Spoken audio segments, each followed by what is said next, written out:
तो हेलो दोस्तों, स्वागत है आप सबका एक बार और H2 एड में। देखिए नई वीडियो सीरीज स्टार्ट कर रहे हैं। इसमें इन्वायरमेंट एंड इकोलॉजी के जो है प्रीवियस ईयर क्वेश्चन करेंगे। देखिए जो बुक रिफर कर रहे हैं वो घट्टा चक्र पब्लिकेशन की प्रीव्यू बुक है, ठीक है। हिंदी में पूर्वालोकन के नाम से आती है, तो वो आप देख सकते हैं। चलिए अभी इसमें ये करना है हमको, देखिए। और साथ ही साथ जो है हिस्ट्री का जो है वो हम प्रीव्यू कर रहे हैं, ठीक है। तो चैनल पे जाके देखिए, आप चाहें तो उसको फॉलो कर सकते हैं। और जल्दी जल्दी देखिए, ऐसी वीडियो के लिए जो है वीडियो को लाइक जरूर कर दीजिए और जल्दी जल्दी चैनल को सब्सक्राइब करके 50 सब्सक्राइबर्स तक पहुंचा दीजिए। आइए स्टार्ट करते हैं। तो देखिए सबसे पहला जो पोर्शन हमको करना है वो इन्वायरमेंट और सस्टेनेबल डेवलपमेंट का पोर्शन है। उसमें हम पहले इन्वायरमेंट का पोर्शन देख रहे हैं। अब इसमें देखिए कुछ चीज़ें जो है हम इन्वायरमेंट के पोर्शन में देखिए मोटा मोटे का जो देखना चाहें तो देखिए इन्वायरमेंटल प्रोटेक्शन एक्ट जो है 1986 में था, ये चीज़ ध्यान रखेंगे। फिर ये देखिए इन्वायरमेंट और उसका कुछ स्ट्रक्चर दिया हुआ है, जिसमें हमको इन्वायरमेंट के दो लेयर देखने को मिल जाते हैं। स्मॉल लेयर में इन्वायरमेंट ऑफ बैक्टीरिया और लार्ज लेयर में इन्वायरमेंट ऑफ ट्री देखने को मिल जाता है। वेरिएशन पे फोकस करें तो 3 फैक्टर देखने को मिल जाते हैं: climate change, soil type, change in topography, ठीक है। फिर फैक्टर्स, अदर फैक्टर पे अगर जो फोकस करें तो for in form of resources और इन फॉर्म ऑफ कंट्रोलर हमको देखने को मिल जाता है। फिर अगर जो कंपोनेंट्स देखें तो फिजिकल, बायोलॉजिकल और कल्चरल या फिर मैन मेड कंपोनेंट्स देखने को मिल जाता है, जिसमें फिजिकल कंपोनेंट में हमको लैंड, एयर, वाटर देखने को मिल जाता है। बायोलॉजिकल कंपोनेंट में प्लांट, एनिमल और माइक्रोब्स देखने को मिल जाते हैं। और कल्चरल या फिर मैन मेड अगर जो कंपोनेंट का है तो उसमें हमको इकोनॉमिकल, सोशल और पॉलिटिकल देखने को मिल जाता है। नीचे देखिए कोई डेफिनेशन दी हुई है, आप बुक पर परचेस करके ये सब पढ़ जरूर लीजिएगा। फिर सस्टेनेबल डेवलपमेंट के बारे में देखिए कुछ दिया हुआ है। अब सस्टेनेबल डेवलपमेंट के बारे में तो आपको इतना ही पता होगा कि हम अपनी नीड्स को पूरा करें इस तरह से कि आने वाली फ्यूचर जनरेशन पे जो है किसी भी तरह का उसका इम्पैक्ट ना पड़े, ठीक है। रिसोर्सेज जो है स्कार नहीं हो जाए, ठीक है, स्कैर्स रिसोर्सेज ना हो जाए, इस पे ध्यान रखना हमको। फिर इन्वायरमेंट और उनके इंटरेक्शन के बारे में देखिए एक छोटा सा जो है आपको माइंड मैप दिया हुआ है, तो आप चाहें तो एक बार इसको भी देख सकते हैं। उसके बाद देखिए ब्रंटलैंड रिपोर्ट के बारे में दिया है, 1987 में पब्लिश हुआ था। United nation world commission on environment and development द्वारा देखिए पब्लिश किया गया था, ठीक है। और इसमें पहली बार आपको सस्टेनेबल डेवलपमेंट का टर्म देखने को मिलेगा, ठीक है। और फिर कह रहा है देखिए तो जो वर्ड है ये WCED द्वारा देखिए कॉइन किया गया था। और ये कहाँ देखने को मिल रहा है, टाइटल अगर देखें तो आवर कॉमन फ्यूचर में देखने को मिल जाता है। फिर देखिए एजेंडा 21 के बारे में जानते होंगे, जो जियो कॉन्फ्रेंस में हमको देखने को मिला था, जो कि अर्थ समिट थी कब की, तो 1992 की। फिर अगर जो हम देखें तो पब्लिकेशन ईयर दिया है कुछ चीज़ों का, जिसमें हमको देखिए लिमिट टू ग्रोथ का पब्लिकेशन देखने को मिलता है 1972 में। फिर उसके बाद से ब्रंटलैंड कमीशन रिपोर्ट देखने को मिल जाती है अप्रैल 1987 में। अडॉप्शन ऑफ मॉन्ट्रियल प्रोटोकॉल देखने को मिल जाता है सितंबर 1987 में। और रियो अर्थ समिट देखने को मिल जाता है जून 1992 में। उसके बाद देखिए इसमें आपको उसके बाद देखने को मिल जाएगा इंपॉर्टेंट इन्फॉर्मेशन। आप चाहें तो सस्टेनेबल डेवलपमेंट पे देखिए कुछ देखने को मिल जाएगी, जिसमें इंपॉर्टेंट इन्फॉर्मेशन और सस्टेनेबल डेवलपमेंट देखें तो इन्वायरमेंट के रिलेटेड जो देखने को मिलेगा उसमें हमको natural habitat, natural resources, fundamental factors of environment और स्टेटस ऑफ इन्वायरमेंट देखने को मिलेगा। और रिलेटेड टू ह्यूमन एक्टिविटी देखें तो population growth rate, population size, resource and food availability, non compulsory structure facility देखने को मिलेगी। Average standard of living as per capita income देखने को मिलेगा। लेवल ऑफ टेक्नोलॉजी देखने को मिलेगी। फिर कुछ तरह के हमको साइकिल हैं जो पढ़ने हैं, जिनमें से देखिए वाटर और कार्बन साइकिल ज़्यादा इंपॉर्टेंट है, तो वो देखिए आपको देखने को मिल जाएगा। यहाँ पे देखिए कार्बन साइकिल दी हुई है, तो एक बार चाहे तो वीडियो पॉज करके इसको भी देख सकते हैं। उसके बाद से देखिए वाटर साइकिल देखने को दिया। बेसिक वाटर साइकिल तो सबको ही पता होता है, इवेपोरेशन होता है, क्लाउड बनता है और फिर क्लाउड जो है प्रिसिपिटेट होकर अर्थ पे आता है। देखिए घुमा फिरा के वही चीज़ें दी होंगी, जिसमें कभी प्लांट को इंक्लूड किया होगा, कभी माउंटेन को इंक्लूड किया होगा। तो ये वाला भी साइकिल आप चाहें तो एक बार पॉज करके देख सकते हैं। इसके बाद देखिए एटमॉस्फेयर की बारी है। अब एटमॉस्फेयर में देखिए और ये ऑक्सीजन और कार्बन डाइऑक्साइड की देखिए बैलेंसिंग दी हुई है कि किस तरह से एटमॉस्फेयर में रहती है। उसके बाद से अगर जो देखें ये बहुत इंपॉर्टेंट आपको एक टेबल देखने को मिल जाएगा, जिसमें गैसेज और उनके कितने परसेंट में वो अवेलेबल हैं देखिए अर्थ के एटमॉस्फेयर में, वो देखने को मिलेगा। और ध्यान रखिएगा नाइट्रोजन 78.8% में है, ऑक्सीजन जो है वो 20.95% में है, आर्गन जो है 0.93% में है, कार्बन डाइऑक्साइड जो है 0.036% में है, नियॉन जो है वो 0.02% में और हीलियम जो है 0.005% में। यहाँ तक देखिए ज़्यादा इंपॉर्टेंट है। फिर क्रिप्टॉन, जिनॉन और हाइड्रोजन जो है वो आप नहीं भी ध्यान रखेंगे चलेगा, और ऐसे थॉरो रीडिंग में एक बार आप पढ़ भी सकते हैं। देखिए एक चीज़ ध्यान रखेंगे, कभी भी जो है आपसे नाइट्रोजन ऑक्सीजन के बारे में नहीं पूछेगा, आर्गन, नियॉन और हीलियम और कार्बन डाइऑक्साइड के बारे में पूछने का चांस ज़्यादा है, ठीक है। तो इस पे ज़्यादा फोकस रखिएगा, इनकी परसेंटेज भी याद ही कर लीजिएगा। देखिए यूपीएससी में तो नहीं, लेकिन आपको जो है पीसीएस में देखिए वेरियस पीसीएस में ये परसेंटेज भी पूछ देता है कई बार। चलिए अब इसके बाद देखिए, ये देखिए 17 के 17 जो है सस्टेनेबल डेवलपमेंट गोल जो हैं, ठीक है, जिनको 2030 तक रियलाइज़ करना है, उनका देखिए वो दिया हुआ है डिस्क्रिप्शन। तो आइए हम इसको पहले मोटा मोटी देख लेते हैं क्या है। देखिए तो फर्स्ट जो गोल था वो नो पॉवर्टी था, पॉवर्टी को हमको एंड कर देना है हर फॉर्म में। फिर जीरो हंगर है। उसके बाद से थर्ड गोल क्या था, गुड हेल्थ एंड वेलबींग था। फोर्थ गोल है, सॉरी था क्या है, ध्यान दीजिए, तो फोर्थ गोल है equality, sorry quality education. Fifth goal है जेंडर इक्वालिटी। सिक्स क्या है, clean water and sanitation. Seven है affordable and clean energy. Eighth है decent work and economic growth. Ninth है industry, innovation and infrastructure. Tenth है reduce inequalities. 11th है क्या, sustainable cities and communities. 12th है responsible consumption and production. 13th है climate action. 14th है life below water. 15th है देखिए life on land. 16 है peace and justice strong institution. 17th क्या है, partnership to achieve the goal, ठीक है। गोल को, इन सारे गोल्स को अचीव करने के लिए जो है पार्टनरशिप के बारे में दिया हुआ है। बाकी आपको ये दिया हुआ है कि पोजीशन क्या है कंट्रीज़ का, ठीक है, डेवलपमेंट गोल को लेकर 2021 के हिसाब से दिया हुआ है। आप अपडेटेड होगा पढ़ लीजिएगा, ठीक है। उसके बाद से देखिए रियो अर्थ समिट और ये सब के बारे में दिया है, ये सब आप खुद पढ़ लेंगे, ठीक। उसके बाद से देखिए कुछ चीज़ आपको एजेंडा 21 अगर जो देखने में देखिए तो स्टॉकहोम कॉन्फ्रेंस 1972 में देखने में 28th एनिवर्सरी थी। अर्थ समिट कॉन्फ्रेंस 1992 की है, ठीक। अप्रेजल हमको देखने को क्या मिलता है, तो एजेंडा 21। अप्रेजल आफ्टर 5 ईयर में हमको कब ये देखने को मिलता है, तो ये अर्थ समिट कॉन्फ्रेंस जब 1997 को मिली तब देखने को मिला, ठीक है। उसके बाद से अब एजेंडा 21 का जो है की अगर जो एलिमेंट देखें तो उसमें देखिए हमको क्या क्या देखने को मिलता है। Poverty eradication and population control in developing countries देखने को मिलता है। Survey of biological biodiversity and protection of endangered species देखने को मिलता है। फिर stress on generous capital transfer, तो जेनरस कैपिटल ट्रांसफर पे देखिए स्ट्रेस दिया गया है। फिर कह रहा है food, clean water and social security to everyone, इस पे फोकस किया गया है, ठीक है। इसके बाद देखिए ऑर्गेनाइजेशन इंस्टीट्यूशंस हैं, ये सारे आप देख लीजिएगा। इसके बाद से देखिए एक्ट्स रिलेटेड टू इन्वायरमेंट है, ये सब आप देख लीजिएगा, ये सब ज़्यादा इंपॉर्टेंट नहीं है। अब आइए देखिए यहाँ से जो है हम बेसिक क्वेश्चंस जो है वो कर रहे हैं, देखिए तो इनमें सारा जो है अब यहाँ से जो है आपको स्टार्ट होते हुए मिल जाएगा पूरा का पूरा जो पोर्शन है PYQ का। चलिए देखिए तो सबसे पहला क्वेश्चन देखिए रीजन और असर्शन वाला क्वेश्चन है, ठीक है। तो और असर्शन में क्या दिया है कि sustainable development is important for well being of human society, ठीक है, कि सस्टेनेबल डेवलपमेंट जो है ह्यूमन सोसाइटी के वेल बीइंग के लिए देखिए काफ़ी इंपॉर्टेंट है या फिर बहुत इंपॉर्टेंट है। देखिए फिर रीजन क्या दे रहा है, sustainable development is a kind of development that meets the need of the present without compromising the availability to future generation to meet their own needs, ठीक है। तो ये चीज़ ध्यान दीजिए, कह रहा है सस्टेनेबल डेवलपमेंट इस तरह की डेवलपमेंट है जिसमें अपने प्रेजेंट की जो है ज़रूरतों को पूरा करते हैं और ये चीज़ ध्यान रखते हैं कि फ्यूचर के जो जनरेशन है उनकी ज़रूरतों को जो है वो कंप्रोमाइज़ ना हो पाए अपनी नीड को फुलफिल करने के लिए, ठीक है। तो ये देखिए बहुत ही सही है, दोनों चीज़ें सही देखने को मिल रही हैं आपको। और जो रीजन जो है वो एकदम करेक्ट एक्सप्लेनेशन है असर्शन का, तो इसलिए both A and R true and R is a correct explanation of A, जो है ऑप्शन ए सही हो जाएगा। फिर इन्फॉर्मेशन में देखिए क्या दिया है, कह रहा है sustainable development is important for well being of the human society. Sustainable development has been defined in many ways. The most frequently quoted definition is from our common future, also known as Brundtland Report.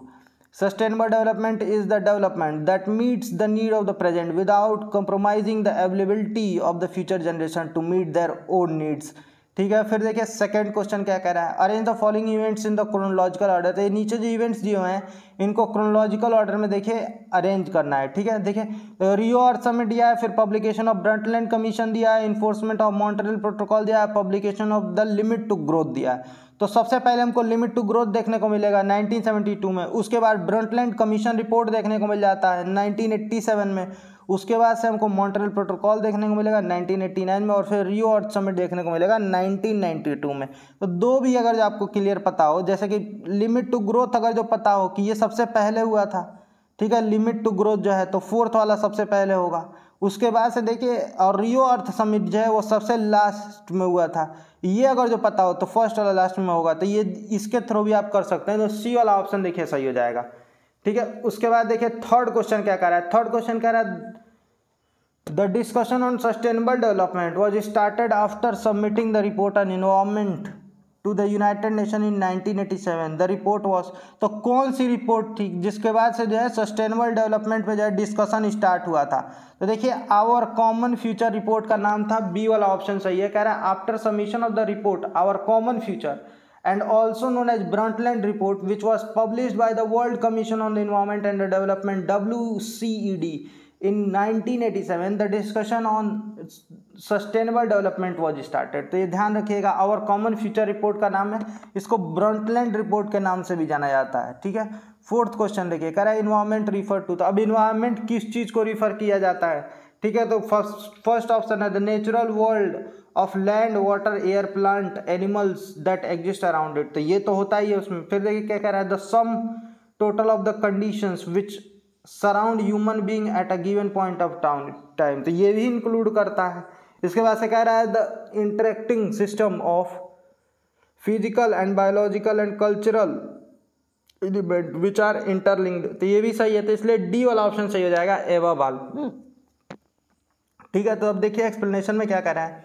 कह रहा है the world environment is derived from the French world environ which means to encircle or surround, जिसका मतलब क्या होता है encircle कर लेना या फिर सराउंड कर लेना, ठीक है, घेर लेना बेसिकली हिंदी में कहें तो। कह रहा है the environment is a very broad concept and involves everything that affects an organism during its lifetime. It is the totality of all social, biological, physical and chemical elements individually as well as collectively that compose nature and human-made surroundings. It refers to the total of the condition which surrounds man at a given point in a space and time. The environment is defined as the social, cultural and physical condition that surrounds, affects and influence the survival, growth and development of people, animals or plant as defined in the Environment Protection Act 1986. Environment includes water, air and land, and the interrelationship which exists among and between water, air and land and human beings, other living creatures, plants, microorganisms and property, ठीक है। फिर fifth वाला question देखिए क्या कह रहा है। कह रहा है which of the following is not related to environment, तो कौन सा इन्वायरमेंट से रिलेटेड नहीं है। सस्टेनेबल डेवलपमेंट, एयर कंडीशनिंग और proper use of paper bags और पोवर्टी एलिवेशन, तो देखिए बी वाला ऑप्शन आपको थोड़ा हट के दिख जाएगा, पोवर्टी एलिवेशन, ठीक है, तो बी वाला इसलिए सही हो जाएगा। फिर कह रहा है sustainable development and the use of paper bags have a positive impact on the environment while air conditioning has a negative impact on the environment as it affects the ozone layer. Poverty elevation has both positive and negative impact on the environment.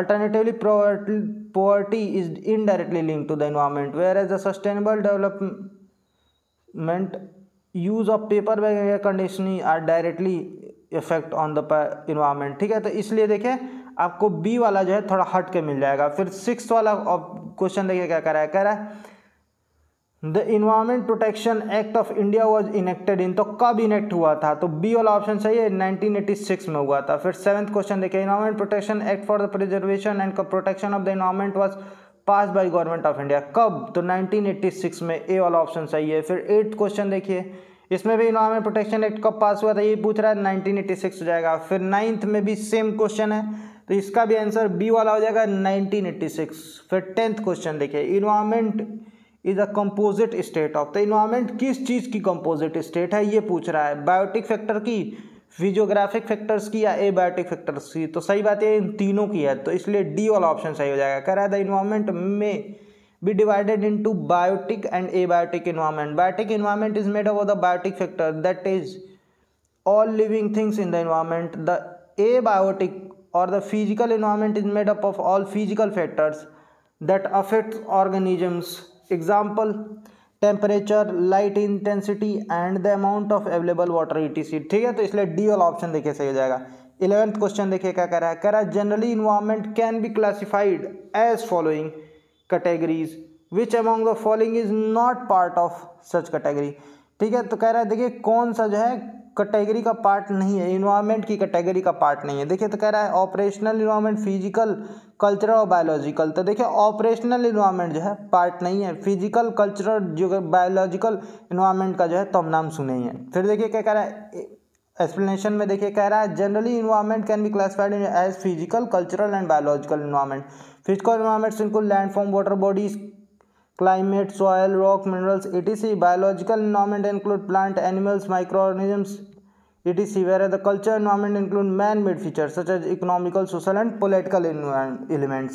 फिर 12th question देखिए क्या कह रहा है sustainable development is the matter of inter generational sensibility in respect of the use of. तो किस चीज़ के देखिए रेस्पेक्ट में, तो नेचुरल रिसोर्सेज है, mineral material resource, industrial resource और सोशल रिसोर्स है। तो नेचुरल रिसोर्स के देखिए रेस्पेक्ट में होता है ये चीज़, तो ए वाला ऑप्शन जो है सही हो जाएगा। अब इसका एक्सप्लेनेशन देख लीजिए क्या कह रहा है the concept of the sustainable development was emphasised by the United Nation conference on the environment and development UNCED which define it as the development that meets the need of the present generation without compromising the availability of the future generation to meet their needs.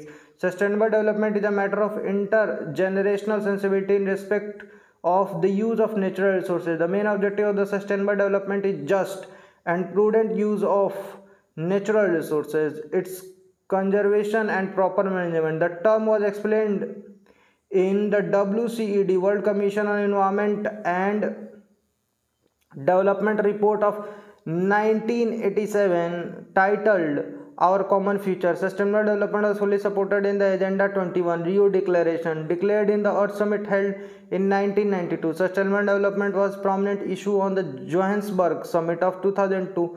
Notably, the United Nations has identified 17 sustainable development goals SDGs। तो यह ध्यान रखिएगा sustainable development goals को जो है SDGs लिखा रहता है हर जगह। ठीक है, ये पेपर में भी हो सकता है SDG लिख के पूछ दे। ठीक है, फिर कह रहा है which have to be realized by 2030। The sustainable development index has also been initiated to measure the progress made by different nation in the direction of achieving these goals. Importantly, India was ranked 120 out of 165 in the Sustainable Development Index 2021। तो ये 2021 का data है, आप latest वाला data जो है वो पढ़ लीजिएगा। फिर 13th क्वेश्चन देखिएगा कह रहा है व्हाट इज ब्लू कार्बन। तो ब्लू कार्बन क्या होता है ये पूछ रहा है। ऑप्शन ए है carbon captured by ocean and coastal ecosystems, B है carbon sequestrated in the forest biomass and agriculture soil, C का है carbon content in the petroleum natural gas और डी है carbon present in the atmosphere. तो A वाला option सही है, carbon captured by oceans and coastal ecosystems. अब information देखिए क्या कह रहा है blue carbon is simply the term of the carbon captured by the world ocean and the coastal ecosystem, sea grass, mangroves and salt marches along our coast capture and hold carbon acting as something called as carbon sink। ठीक है, तो ये basically ये कह रहा है कि देखिए सी में जो है हमको डिफरेंट चीज़ें देखने को मिल जाती है जैसे सी ग्रास, मैनग्रोव्स और सॉल्ट मार्शेस, ये सब। तो ये एक तरह से जो है कार्बन सिंक की तरह काम करते हैं, कार्बन को कैप्चर कर लेती हैं। ठीक है, these coastal systems though much smaller in size than the planet's forest sequester this carbon such as at much faster rate and can continue to do so for the million of years। और इसलिए जो है कि इसको जो है blue carbon के नाम से जाना जाता है, ये चीज़ ध्यान रखेंगे। फिर देखिए नेक्स्ट क्वेश्चन क्या है, नेक्स्ट क्वेश्चन नंबर 14 है और देखिए क्या कह रहा है saving energy and other resources for the future without sacrificing people's comfort in the present is the definition of which of the following concept. तो किस कॉन्सेप्ट का डेफिनेशन है, अभी हम देखे थे सस्टेनेबल डेवलपमेंट का है, सी वाला ऑप्शन देखिए सही हो जाएगा। फिर कह रहा है which of the following sustainable development goal will target the water availability for all. तो वाटर अवेलेबिलिटी फॉर ऑल कौन से नंबर का सस्टेनेबल डेवलपमेंट गोल था, तो देखिए SDG 6 था, ये ध्यान रखिएगा। यही कह रहा है 17 गोल हैं जिसमें से 6वां जो है क्लीन वाटर एंड सैनिटेशन पे है, ये ध्यान रखिएगा। 6th वाले के बारे में पूछा था। 16th क्वेश्चन देखिए कह रहा है the decade of sustainable energy for all is the initiative of. तो ये किस चीज़ का किसका इनिशिएटिव है, तो यूनाइटेड नेशन का इनिशिएटिव है, ध्यान रखिएगा। कह रहा है the renewable energy the form of energy that is not the cause of population nor has its adverse effect on the natural resources. Sustainable energy is the 7th goal of the 17 UN sustainable development goals. तक 17 जो UN sustainable development गोल हैं उसमें से 7वां जो गोल है वो इसी के ऊपर है। With a call to ensure access to afford reliable, sustainable and modern energy for all by 2030, the Sustainable Energy for All initiatives act in support of the 2014-2020 to 2024 decade of sustainable energy for all as declared by the United Nations General Assembly। 17th question देखिए क्या कह रहा है। कह रहा है which of the following is a nodal institution for the implementation of sustainable development गोल।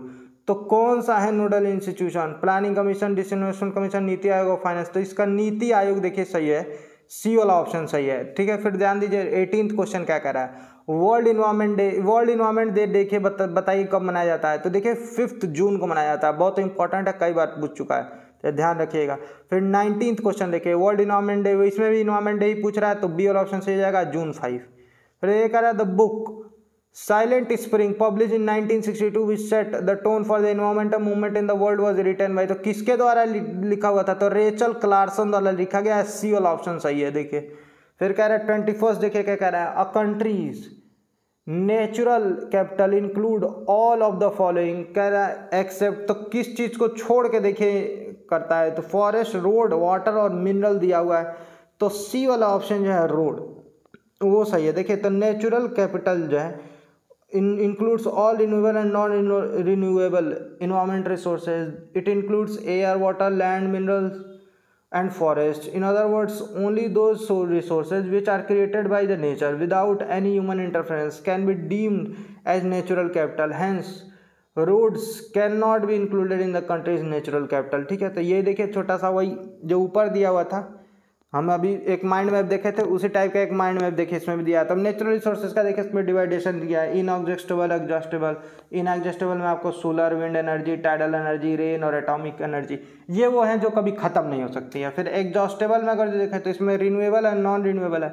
अब renewable में आपको forest, pasture, water ecosystem, agriculture system, wild animal और सॉइल देखने को मिलेगा। और नॉन रिन्यूएबल में बायोटिक और एबायोटिक देखने को, जिसमें बायोटिक में आपको बायोटिक स्पीसीज देखने को मिल जाती हैं और एबायोटिक में पेट्रोल, कोल, गैस, जिप्सम और मेटल्स देखने को मिल जाएंगे। अब 22nd क्वेश्चन देखिए क्या कह रहा है। कह रहा है what is the theme of the world environment day. 2018 का वर्ल्ड इन्वायरमेंट डे का थीम पूछ रहा है। तो देखिए बीट द प्लास्टिक था, देखिए ये तो नहीं पूछेगा, इसके जगह पे आप जो है 2024 का जो थीम होगा वो आप पढ़ लीजिएगा। ठीक है, उसके बाद देखिए क्वेश्चन नंबर 23 क्या कह रहा है। The main role of the solar radiation is in. तो जो सोलर रेडिएशन में मेन रोल देखिए क्या है, तो कह रहा है सी ऑप्शन देखिए वाटर साइकिल का जो है मेन रोल है। सॉरी, सोलर रेडिएशन किस साइकिल में मेन रोल प्ले करता है ये पूछा है, तो वाटर साइकिल में देखिए मेन रोल प्ले करता है। वही इवेपोरेशन वाला काम करता है, इवेपोरेट करके जो है उसको वापस से जो है क्लाउड में कन्वर्ट करता है और फिर वही जो है फॉल बैक करता है अर्थ पे। तो उसी बारे में देखिए नीचे डिस्क्रिप्शन में दिया भी है। फिर 24th क्वेश्चन देखिए क्या कह रहा है। Natural environmental engineering research institute is situated है। तो कहाँ पे सिचुएटेड है? नागपुर में है, सी वाला ऑप्शन सही है। देखिए ये देखिए कितने बार पूछा गया है, फिर पूछा जा सकता है, आप देख सकते हैं 14, 12, 11, 10, 5, 4 सब में पूछा हुआ है। ठीक है, तो ये ध्यान रखिएगा। फिर 25th क्वेश्चन देखिए क्या कह रहा है। When and where the national environment engineering research institute NEERI was establish. तो कहाँ पे और कब हुआ था? तो देखिए नागपुर में हुआ था, 1958 में हुआ था, ध्यान रखिएगा। 26th क्वेश्चन देखिए कह रहा what is important for sustainable development. Sustainable development के लिए इंपॉर्टेंट क्या है ये पूछा है। Conservation of biological diversity, prevention and control of pollution, decreasing poverty. सही बात है कि ये सारे कंपल्सरी, तो डी वाला ऑप्शन देखिए सही हो जाएगा। अब ये क्यों है कि सस्टेनेबल डेवलपमेंट गोल के सारे पार्ट हैं, तो देखे ही हम वही चीज़ देखिए नीचे डिस्क्रिप्शन में भी लिखी हुई है। फिर कह रहा है 27th क्वेश्चन देखिए कह रहा है the common carbon metric supported by UNEP has been developed for. तो किस लिए डेवलप किया गया ये पूछ रहा है। Assessing the carbon footprint of building operation around the world. तो यही सही है कि जो कार्बन फुटप्रिंट जो है छूट जा रहा है, देखिए कहना चाहिए जो भी काम किया जा रहा है तो उसके चलते जो एक कार्बन फुटप्रिंट पड़ रहा है देखिए, ठीक है, अर्थ पे, उसको जो है एसेस करने के लिए जो है इसको डेवलप किया गया है। तो ए वाला ऑप्शन सही हो जाएगा।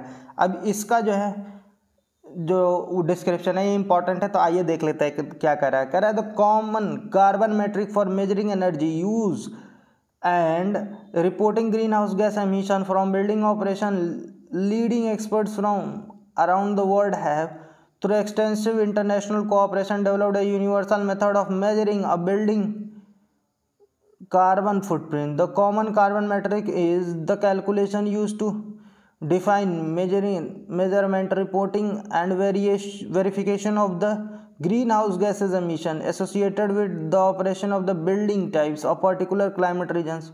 While it is not a building rating tool, it is consistent with the method of assessing the environment performance of buildings used globally, such as World Business Council for Sustainable Development, World Resource Institute and World Resource Institute GSG protocols etc. ठीक है।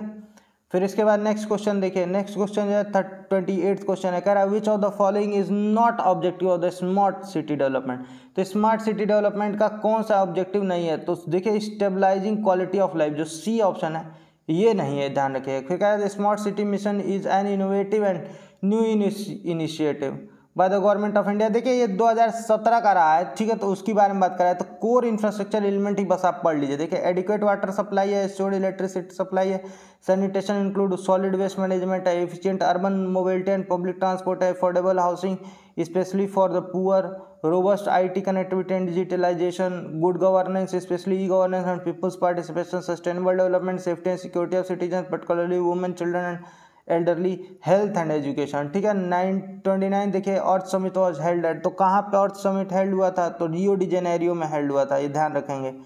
फिर 30 देख लीजिए, कह रहा है what was the title of the Rio 20 declaration. तो रियो 20 declaration का टाइटल क्या था ये पूछ रहा है, द फ्यूचर वी वांट जो है इसका टाइटल था, ए वाला ऑप्शन सही है। ठीक है, अभी के लिए देखिए इतना क्वेश्चन रहने देते हैं, फिर नेक्स्ट वीडियो में देखिए ये क्वेश्चन कर लेंगे और कुछ जो है हाई लेवल के जो क्वेश्चन है वो भी करेंगे। चलिए ठीक है, और तब तक के लिए इतना ही रहने दीजिए, और वीडियो अच्छी लगी तो वीडियो को लाइक जरूर कीजिएगा और चैनल को सब्सक्राइब करके जल्दी जल्दी 50 सब्सक्राइबर्स तक पहुंचा दीजिए। फिर लाइव फॉर्मेट में जो है हम ये वाले सारे जो PYQ हैं ये करेंगे। चलिए ठीक है, अब तब तक के लिए इतना ही रहने देते हैं। ठीक है, थैंक यू।